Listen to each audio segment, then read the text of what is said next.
MLAയുടെ അനാസ്ഥയ്ക്കെതിരെ NDA പ്രതിഷേധ ധർണ നടത്തി.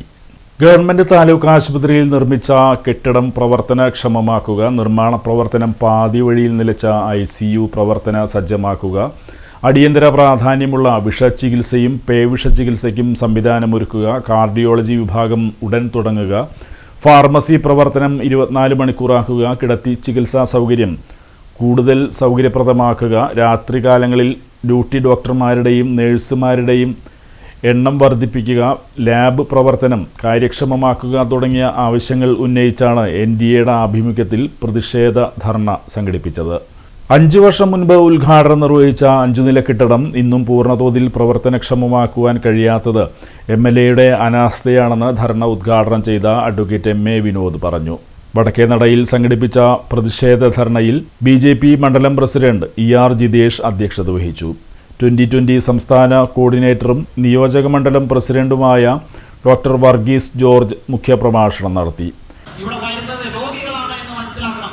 രോഗികൾക്ക് ഉപയോഗശൂന്യമായിട്ട് ഈ പറയുന്ന കാശ് കൊണ്ട് പണിതിട്ടുള്ള സാധാരണക്കാരന്റെ നികുതി പണം കൊണ്ട് പണിതിട്ടുള്ള 5 നില കെട്ടിടം ഉപയോഗശൂന്യമായിട്ട് 5 കൊല്ലമായിട്ട് കിടക്കുന്നുണ്ടെങ്കിൽ നിങ്ങളൊന്ന് ആലോചിക്കണം. ഇവിടെയുള്ള ഈ സർക്കാരിന്റെ ഇവിടെ ഭരണകൂടത്തിന്റെ ഈ പറയുന്ന ഭരണസമിതികളുടെ എന്തുമാത്രം ആഗ്രഹമുണ്ട് ഈ നാട് നന്നാവണമെന്നുള്ളത്. നിർമ്മാണ പ്രവർത്തനം പാതി വഴിയിൽ നിർത്തിവെച്ചിട്ടുള്ള ICUവിന്റെ സ്ഥിതിയോ വളരെ മോശം. ഒന്ന് ആലോചിക്കണം. എന്നിട്ടാണ് നമ്മൾ പറയുന്നത് കേരളത്തിലെ നമ്പർ 1 ആരോഗ്യ മേഖല എന്ന് നമ്മൾ അഹങ്കാരത്തോടെ നോക്കിക്കാണുന്ന ആരോഗ്യ മേഖലയിലെ ഒരു ആശുപത്രിയുടെ കാര്യമാണ് ഇവിടെ പറയുന്നത്. ഇത് ചോദിക്കാൻ എത്ര പേരുണ്ട്? ഇന്ന് NDA പ്രതിപക്ഷത്തില്ലായിരുന്നുവെങ്കിൽ ഇതെല്ലാം കുഴിച്ചു മൂടപ്പെടുമായിരുന്നു.